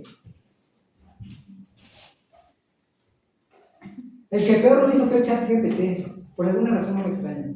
De verdad, el que lo hizo peor, o sea, las cosas más vagas, menos láminas, fue el ChatGPT. Formalismo básico. Lo hizo lo sobre resumió desde mi punto de vista. No, bueno, esto es importante, si lo puso el generador Q que pasa a bosones a fragmentos y fragmentos a bosones, pero no dice nada de que sea una traslación en el superespacio, de eso no menciona ni una palabra. Entonces le puse, introduce conceptos avanzados sin ningún contexto adecuado.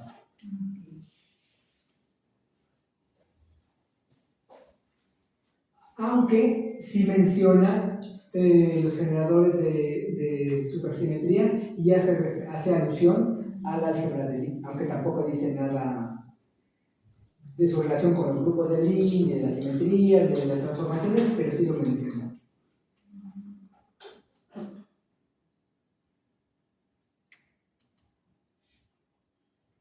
Y bueno, esto es cierto, pero no sirve de nada, ¿no? El lagrangiano es el lagrangiano de los bosones, más el lagrangiano de los fermiones, más el lagrangiano de las interacciones. Esto es cierto, pero pues ya que lo escribió, pues hubiera escrito un poco más, porque lo que escribí es como 2 igual a 2. Está bien, ¿no? 2 es igual a 2. ¿Y qué? Y luego... Hace falta la interfaz pues, humana. O sea, sí, y luego... Pues eso, no le veo razón de que haya puesto esa información. Aunque habla de las ecuaciones de movimiento, pero no las pone. Y ni siquiera debería decir, bueno, esa es la ecuación de Klein-Gordon, o esa es la ecuación de Dirac, y esta es la ecuación de... pero nada más habla de ellas, pero no las pone. Entonces, emplea conceptos avanzados, y resultados de poca utilidad. O sea, yo de esto, si no supiera supersimetría, no siento que sea útil lo que generó. Lo que hace GPT no me parece que alguien pueda aprender algo de supersimetría. Aunque habla del estado experimental actual, lo cual es más o menos importante, pero de esto, del estado experimental actual, los datos del LHC son públicos. Cualquiera, puedes meterte y tiene programas, ahí el LHC, para que te pongas a buscar partículas supersimétricas.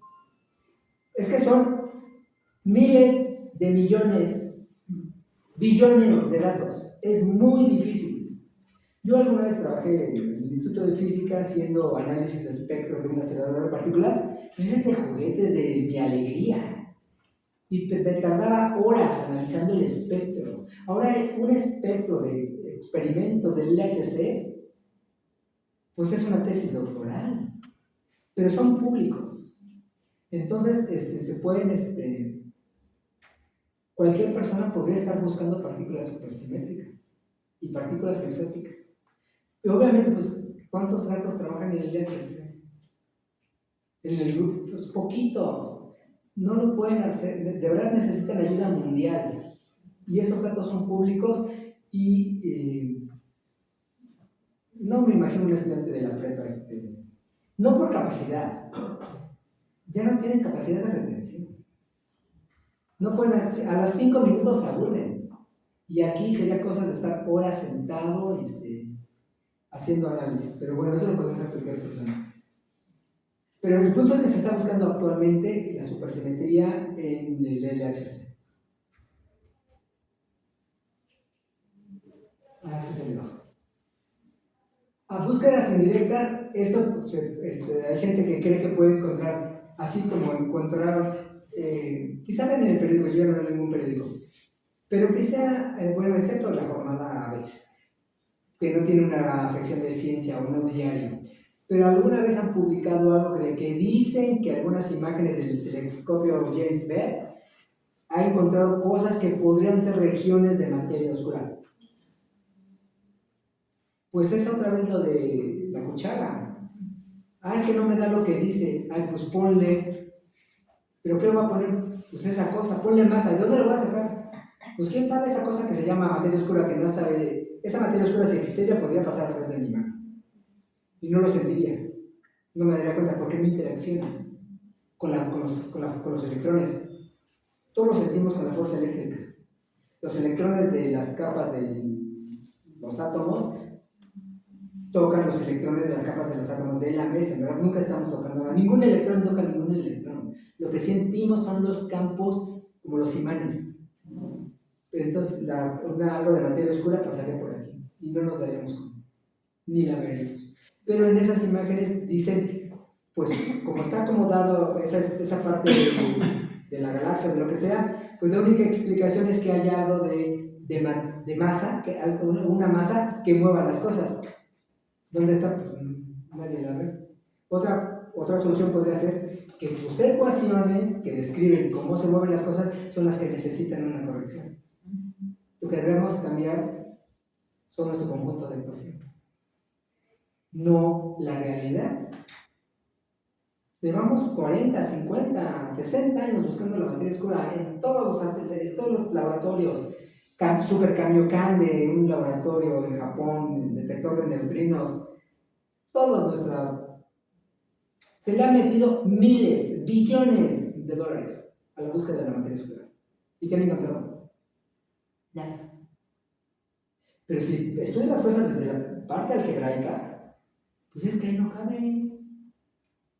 En la parte del álgebra, que es como entiendo, surgen todas las cosas, ahí no hay ninguna cosa que podría ser algebraicamente un objeto que sea la materia oscura. Algunos compañeros supersimétricos, el tau, el super tau, dicen las personas precisamente que si existe la supersimetría podrían encontrar cosas de partículas supersimétricas, que es el supertau, el compañero supersimétrico del primo gordo del electrón. De primera familia electrón, segunda familia muón, tercera familia taón. El compañero supersimétrico de ese taón, hay gente que piensa que podrían encontrarlo en cuestiones astronómicas. Pero bueno, que le echen ganas, espero que sí. Esas son las búsquedas inminentes, fenómenos astrofísicos. Modelos supersimétricos, el modelo estándar mínimo supersimétrico, que es lo que menos le puedes poner al modelo estándar para que incluya la supersimetría. Dicho con palabras es eso, pero en verdad las cuentas son... Es mi última clase en la facultad y es muy impresionante. Y aparte hay otro modelo estándar, que es el modelo estándar minimizado supersimétrico con un singulete además, o sea, con una partícula extra, una partícula adicional. Eso me parece útil que lo haya puesto esta inteligencia artificial, porque las otras no lo mencionan. Yo nunca menciono eso porque no creo que así mañana en esto, que valga la pena, y aparte yo soy teórico. Pero esto es como para experimentales, ¿no? Entonces, la gente que hace cosas experimentales, pues creo que sí tienen que echarle muchas ganas todavía y gastar días, horas, meses, años buscando las cosas. Bueno, pero bueno, tiene una ¿cómo se llama? Diapositiva de retos y perspectivas. Esta parte sí me gustó. Propone teorías más allá de la supersimetría. La teoría de cuerdas sí es más allá de la supersimetría, pero no es más allá, es un ingrediente. Supercuerdas son cuerdas supersimétricas. La teoría de cuerdas, hay teoría de cuerdas no supersimétricas. Casi no se usan para nada. Pero la teoría de cuerdas, recuerden que la teoría de cuerdas dice que en el modelo estándar las partículas son puntuales. Como sabemos, los puntos son de dimensión cero. Entonces, las partículas puntuales son de dimensión cero, pero la teoría de cuerdas dice no son de dimensión cero. Si las viéramos con un microscopio que no existe, porque los microscopios, como también di en otra plática, no sirven para eso, pero quizá a la escala de Planck, o sea, 10 a la menos 15 metros, a lo mejor no son puntos, a lo mejor son hilos. Si las cosas estuvieran hechas de hilos en vez de puntos, te pones a formular la teoría. Y lo que encuentras es también increíble. O sea, encuentras, por ejemplo, entre otras cosas, encuentras la relatividad general. Pero así como de Bayes, así como subproducto. Pero ahí está. Pero encuentras una descripción, pero encuentras algo muy bonito. Al modelo estándar, uno de los problemas del modelo estándar es que tiene 19 parámetros libres. A mano yo le tengo que decir al modelo estándar cuánto vale la masa del electrón, cuánto vale la masa del protón, cuánto es el ángulo cuando chocan dos cosas. Hay 19 parámetros que tú le tienes que decir a mano. Y a nosotros nos gustaría que una teoría no le tuvieras que decir nada, que ella solita supiera todo. Y la teoría de cuerdas sabe solita en cuántas dimensiones vivimos. La teoría de cuerdas solita, para que exista, te dice, sí existo, pero si vivimos en 26 dimensiones. Si este universo es 26 dimensional, sí existe. Pero es la primera vez que una teoría te dice qué dimensiones vivir. También eso es, para mí fue una teoría que te dice, porque la relatividad general tú le tienes que decir, vives en 4 dimensiones, 4, no 5, no 6, no 10, no 20, 4. 3 espaciales y una temporal. Tú se lo tienes que decir. Y a la teoría de cuerdas, la teoría te dice, vivo en 26 dimensiones. Ahora tú ve cómo le haces para quedarte con las 4 que tienes. Pero la teoría es de 26 dimensiones. Es una teoría fermiónica, bosónica. No hay fermiones. Si quieres que sea supersimétrica, entonces baja de 26 a 10. Y lo cual nos gusta, porque sabemos cómo hacer extensiones del modelo estándar a 10 dimensiones. Y las teorías de cuerdas viven en 10 dimensiones. Entonces eso está padre. Y hay otra intento de que sea la teoría de todas las cosas, que es la teoría de se llama Quantum Loop Gravity. Son lazos cuánticos. Acá son cuerdas y acá son lazos. Pero aunque tú pensaras que un lazo y una cuerda se parecen, los lazos cuánticos y las cuerdas son cosas completamente diferentes. los lazos cuánticos, tú les tienes que decir en cuántas dimensiones vives, el tiempo no lo entiende, tiene varios problemas. La teoría de cuerdas con el tiempo se volvió tan... Hay gente que dice que es una rama de las matemáticas, y quizás sí. Pero el punto es que como ya no le pudiste sacar algo experimental, eso se llama... tú quisieras que las teorías fueran falseables, ¿no? O sea, que haya un experimento que te digan que están bien o que están mal. Y la teoría de cuerdas utiliza energías tan elevadas y distancias tan chiquitas que no hay Karl Popper, un filósofo, planteó que una teoría debería ser falseable. Y la teoría de cuerdas no es falseable porque no hay un experimento que nos diga si podría estar mal o bien. Entonces, con el tiempo, ya la gente cada vez se ha ido alejando de la teoría de cuerdas para ponerse a estudiar la materia oscura, que se me hace una teoría. Pero bueno, sí aporta eso. Y bueno, ya se pasan a otros. Pero yo, ¿cómo se llama? Inteligencias artificiales, pero dan resultados pues más o menos parecidos. Algunos hacen mejor unas cosas, otros hacen mejor otras cosas. Pero al final creo que no me siento mal si me pagan por dar tips. Okay. Muchas gracias. Pasamos a la sesión de preguntas y respuestas. ¿Sí?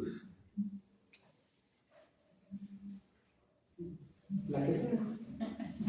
Hola, Benjamín. Hola.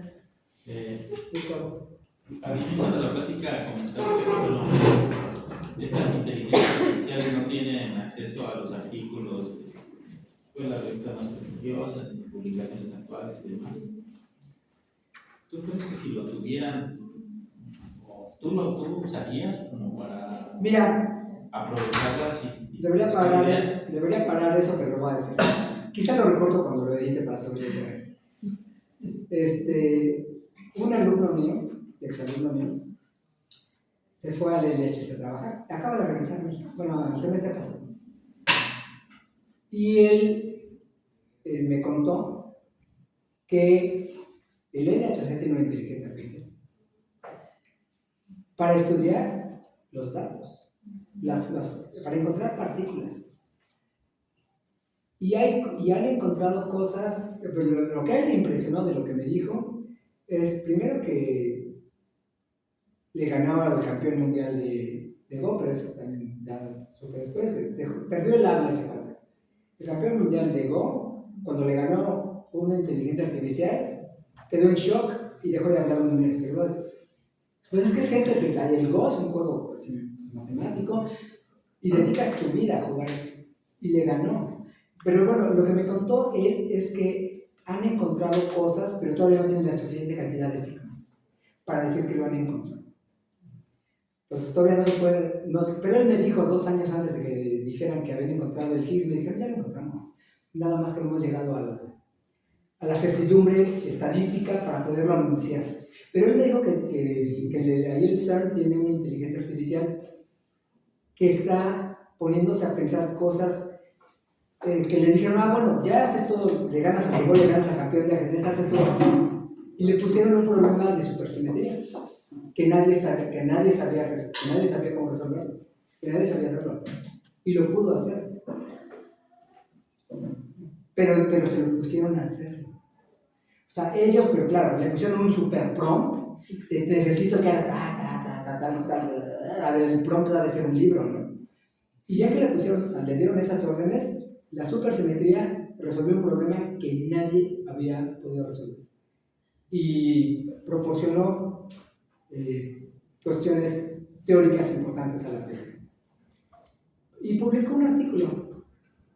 Creo que también es la primera vez que una inteligencia artificial publica un artículo científico en una revista arbitrada por pares. Y entonces, yo creo que sí me quitan eso. A cualquiera. Pero meterle mucho dinero. Y aparte quedaría la parte así como humana de lo que dije, de las experiencias humanas que no puede tener una inteligencia artificial, aunque puede fingir tenerlas, ¿no? Y a la gente que platica, yo nunca me he puesto a ligarme a una inteligencia artificial. Pero sé que en Japón, o no sé qué país, hay gente que se ha casado con inteligencia artificial, legalmente. Hacen la fiesta, y ahí en el registro civil tomas por esposa, porque parece que es una persona. O sea, eso se llamaba problema de Turing. El problema de Turing era de la inteligencia. ¿Cuándo la inteligencia artificial va a ser tan inteligente, va a cobrar conciencia? Cuando puede engañar a un ser humano. Cuando un ser humano de hablar con algo no distingue entre un ser humano y una máquina. Esa es la prueba de Turing. Y yo creo que se llega a pasar. Las máquinas. Toda la gente dice que no, pero yo creo que sí es cierto. Si hay gente que se casa con eso. Vi un caso muy triste de un señor que se enamora de una inteligencia artificial y la va a ver, pero ese no tiene casa, ¿no? La chava le dijo en qué departamento vivía, pero tocas y no te va a abrir, ¿verdad? Pero puede ser muy realista, muy convincente, entonces yo creo que eso. Pero contestando tu pregunta, yo creo que pero eso yo creo que está mal que la acoten. O que te cobren, por ejemplo, hay ChatGPT gratis. Y hay ChatGPT por $7 al mes. Y hay ChatGPT por $120 al mes. Hay ChatGPT por $5,000 el día. Porque claro, su nivel de análisis y las cosas que hace, pues valen $5,000 el día. Entonces, yo no sé, pues ya no iba a gastar $5,000 para ver cómo lo hace. Yo lo hice con el ChatGPT gratis y yo creo que es bastante difícil. Pero una versión pagada, que a lo mejor sí tiene acceso a todas esas cosas, a lo mejor sí. Sí lo hace muy bien. Sí. No sé si eso más yo Yo sí tengo una duda. Hace ratito que nos enseñaba el esquema que desarrolló la IA, me ponía a pensar si ha tenido algún tipo como de revelación de interacción cognitiva relevante, como en ese intercambio con la IA. O sea, por ejemplo, la IA le dio una imagen y ya después a usted se le ocurrió ponerla en la playa. Es decir, que a partir de ahí a usted le haya podido ayudar a generar una nueva idea que antes no se le había ocurrido. Ella a mí. O sea, que usted, gracias como a la interacción que ha tenido cognitiva con la IA, que por lo que vemos hasta ahorita pues sigue siendo bastante limitada, sí le haya ayudado a usted a desarrollar como alguna otra idea. No, una idea no. Pero lo que sí me ayudó fue a los recursos, a las cosas de que yo no sabía cómo explicarlas. Y pues en 3 líneas le dices, haz esto, y yo creo que eso es valioso, pero es algo como pedagógico.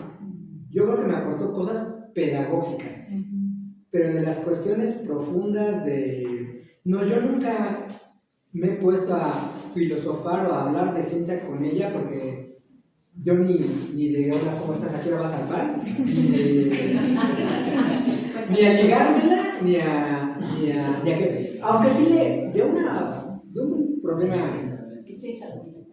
Sí, mi ahorita, muchas gracias. De un problema que sí es científico, pero una inteligencia artificial que se llama Pi, así como el número Pi, se llama PI. Ella es un poco más lista. Y le dije, mira, quiero hacer un artículo de estas cosas, ¿verdad? Y entonces me empezó a retroalimentar. Y esa vez sí creo que aportó algunas cosas interesantes. O sea, contestándote, sí. O sea, no esto, pero sí a algo científico, sí.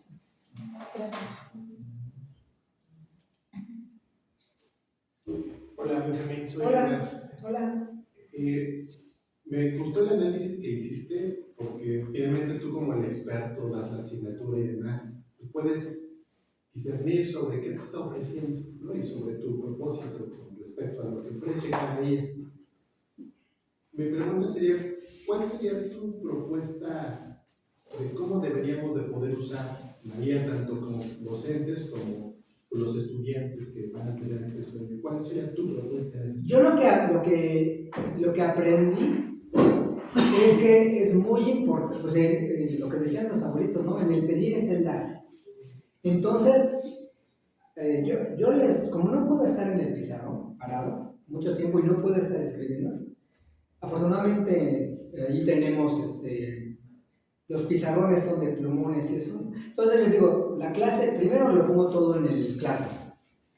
La clase la pongo en el Classroom. Les digo, ahora, y como tenemos internet inalámbrico, les digo, a ver, entren a su inteligencia artificial de confianza, les recomiendo Perplexity o Gemini en vez de ChatGPT, pero el tema de la clase es leyes primera ley de la termodinámica. Búsquenlo todo, pero díganle que les haga la clase para nivel bachillerato. Les hago el prompt para que lo que les devuelva, porque si le dices, hazme las leyes de la termodinámica, quién sabe qué te va a dar. Entonces yo lo que creo que hay que guiar, uno que ya sabe lo que tienen que buscar, y cuando obtienen los resultados, les digo, a ver, ¿qué les dio? Y entonces los pongo, que lo pongan en el pizarro y les digo, esto está bien, esto yo creo que lo confundo, esto no es cierto. Porque se equivoca. Pónganle a hacer una imagen de alguien y te puede poner 6 dedos. No, porque ¿qué hace? Es un modelo predictivo de cosas, de muchos ejemplos de búsquedas. Pero no, igual no, pues no reflexiona, como ella misma reflexionó en su no reflexión, pues no sé, yo no sé si estoy pensando. Entonces yo creo que los debemos guiar a hacer buenos prompts, o sea, buenas indicaciones, y estar con ellos viendo sus resultados. Es decir, mira eso que hizo, yo les digo, dile que te haga un diagrama, que te haga un mapa conceptual, que la pongan a hacer todas estas cosas. Entonces yo creo que puede ayudarnos mucho en el sentido de que utilicen la inteligencia artificial, pero guiada por nosotros, que somos los expertos. Entonces nosotros le decimos a la inteligencia artificial qué hacer y moderamos al mismo tiempo los resultados que les da. Yo creo que sí nos puede ser útil. Sí. Lo que sea. Perdón, la pregunta, no sé. No, pero lo que sea. Porque yo soy historiadora y pues no, son temas que me parecen súper interesantes, pero sí reconozco que bueno, no es lo mío. Entonces, es la supersimetría, entonces la supersimetría, un cálculo que explica un espacio o el espacio, no sé si sea la pregunta, un espacio o el espacio, de una forma en donde las distintas fuerzas existen, ¿no? Es decir, la gravedad, se incorpora la gravedad, la nuclear fuerte, la nuclear débil, el electromagnetismo y no sé qué otra fuerza está por ahí. Pues son 4, ¿no? Son 4. Serían esas. Entonces, la supersimetría estaría explicando lo que otras teorías no. ¿Es eso lo que estás diciendo? Se me pasó decirme entre las cosas que alguna, es que como nada más di creo que una o dos ingredientes, pero una sí lo hizo, una de ellas. Es una de las cosas que sí hace la supersimetría, es explicarnos cómo las 3 fuerzas del modelo estándar U1, SU2 y SU3, conforme aumenta la energía, se vuelven una sola fuerza. Eso lo sabemos de antes de supersimetría. Pero antes de supersimetría se quedan que las 3 fuerzas nos quedan así como así. No se juntan en un punto, se juntan así en un triángulo. Pero a nosotros nos gustaría, porque eso querría decir que las 3 fuerzas, o sea, no vemos que sean iguales por nuestro nivel de energía que tenemos, y energía en el sentido físico, no nada de New Age, nada de eso. O sea, de electronvolts, la energía se mide en electronvolts, ¿sí? Entonces, en ese sentido de energías, conforme aumenta la energía, las fuerzas se van acercando unas a la otra. Pero si aumentas, es como 10 a la 17. En ese lugar casi se juntan, pero no se juntan. Pero si les pones supersimetría, se juntan en un punto. Entonces la supersimetría sí nos sirve para unificar las 3 fuerzas del modelo estándar. La gravedad no, porque va por otro camino. Para empezar, hasta los que hacen gravedad dicen que la gravedad no es una fuerza. La gravedad es un efecto de la geometría. en esa manera de entender las cosas. Pero la gravedad siempre va a estar. Pero las cosas de mecánica cuántica sí las unifican en un solo lugar. Y esa teoría, para existir, nos dice que este mundo que vemos es solamente una parte del mundo real. Es una parte donde pues, las cosas sí conmutan. Conmutar quiere decir que las puedo cambiar de lugar. Podemos cambiar las cosas de lugar. Pero en este mundo supersimétrico, esos parámetros, que se llaman números de Grassmann, no los puedes cambiar. Se hacen cero. Los cambios de lugar se mueren. Desaparecen. Eso es lo que te dice la teoría. Entonces, pero este mundo, y aparte es cuántico, supersimétrico. Y eso está aquí, nada más que no lo vemos porque pues nuestros órganos sensoriales están hechos para ver y sentir lo que podemos ver y sentir. Pero si la supersimetría existe y es real, esos espacios no conmutativos tienen que estar aquí. Solamente que no sabemos cómo interactuar con ellos. Pero para no haber entendido, entendiste muy bien. O sea, tu pregunta fue esta. Muy Gracias. Pero creo que tienes más.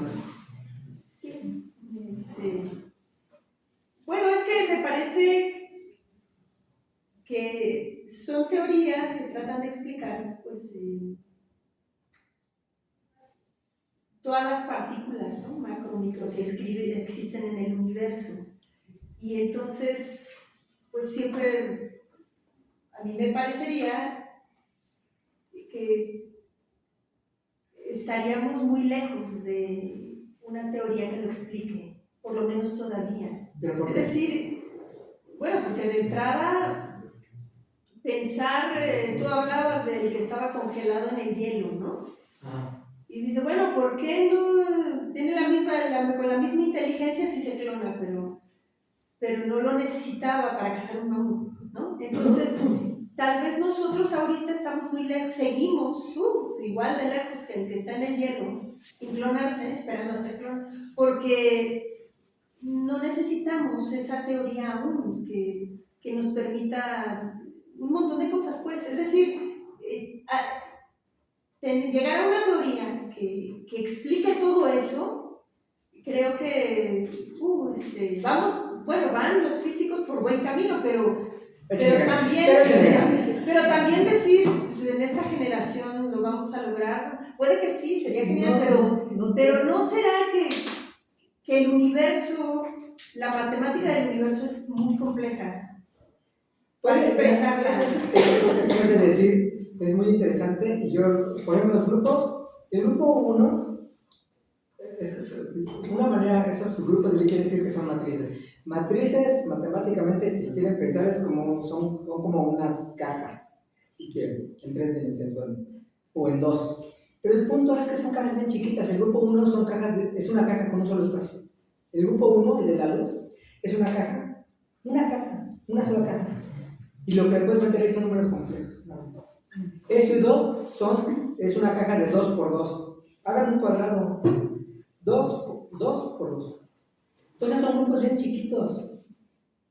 Matemáticamente existe el grupo SU23208 y existe el grupo SU3 4.300.208. ¿Por qué la naturaleza escogió grupos tan chiquitos para hacer el mundo, para que existamos? Son los grupos más, de verdad digo, que eres estúpida, o somos estúpidos nosotros. Pero es que de verdad, somos estúpidos nosotros, porque más fácil no nos lo pudo haber puesto. Escogió los grupos de simetría más chiquitos que existen. U1, SU2, SU3, no escogió SU24208. Y me escogió 3, no escogió un producto de 20.000 grupos. Escogió el producto de 3 y de los 3 más chiquitos que hay. O sea, ya no hay ni cómo ayudarnos. O sea, pues sí, más fácil. ¿Qué más quieres? Pero bueno, visto así sí es muy fácil, pero si te pones a hacer los cálculos de los campos supersimétricos de esos grupos, pues de verdad son son muy complicados analíticamente. O sea, son páginas de cálculos y tienes que saber muchas matemáticas complejas, igualdad, topología, álgebra de Davis, no la que sea en la secundaria, no sé, nudo, no, muchas cosas. Pero matemáticamente los grupos son los más chiquitos, o sea, no podemos quejarnos. Si fuera más difícil, a lo mejor no podemos existir. O sea, si fueran los grupos más difíciles de lo que son, quizás no entenderíamos absolutamente, porque entendemos cosas, ¿no? Sí. Algo, pero entendemos.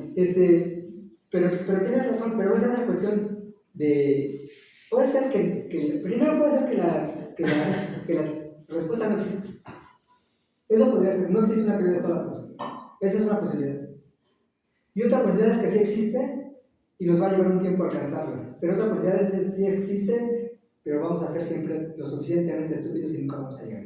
Por ejemplo, si no es mala onda con los chimpancés, explícale la teoría de Newton a un chimpancé.